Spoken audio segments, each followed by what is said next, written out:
Assalamualaikum warahmatullahi wabarakatuh. Perkenalkan, nama saya Nitiasa Indriasan dengan NIM 2121112899 dari Prodi Hukum Ekonomi Syariah kelas 3H. Di sini saya akan menjelaskan tugas pertemuan 4 mata kuliah fikih siasah yang diampu oleh Bapak dosen Danu Aris Setianto. Bagian A. Pendekatan kajian fikih siasah. Dalam mengkaji Islam dan politik ada 3 pendekatan, yaitu pendekatan normatif, sosiohistoris, serta filosofis. Yang pertama, pendekatan normatif adalah suatu pendekatan yang memahami kajian politik dalam Islam sehingga tidak bisa dilepaskan dari kedisiplinan yang biasanya muncul, yaitu fikih.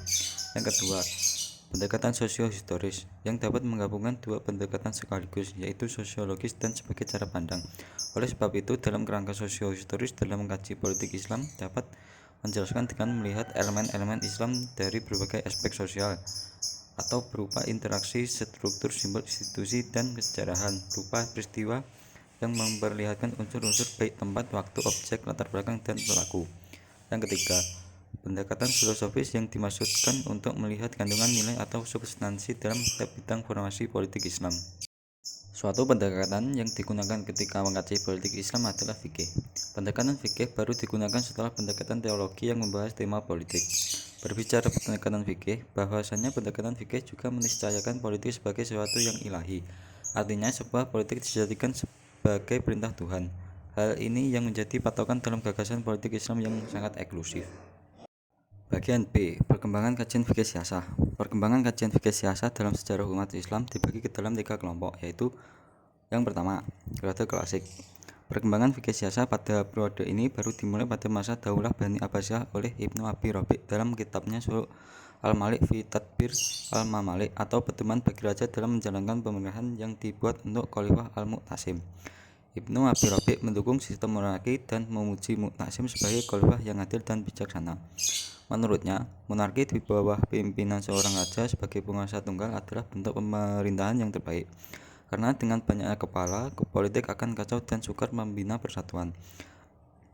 Karena itulah, ia menolak aristokrasi, oligarki, dan demokrasi. Yang kedua, periode pertengahan. Periode pertengahan ditandai dengan hancurnya dinasti Abbasiyah di tangan tentara Mongol pada tahun 1258 Masehi. Tokoh yang mengalami langsung kemunduran Islam adalah Ibnu Taimiyah.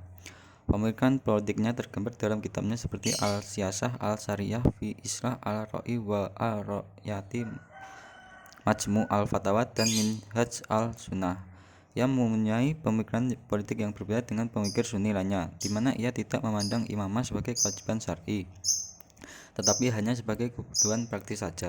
Syarat Quraisy bukan syarat untuk jadi kepala negara, karena syarat untuk itu hanya 2 saja, yaitu kejujuran atau al-amanah dan kekuatan atau al-quwah.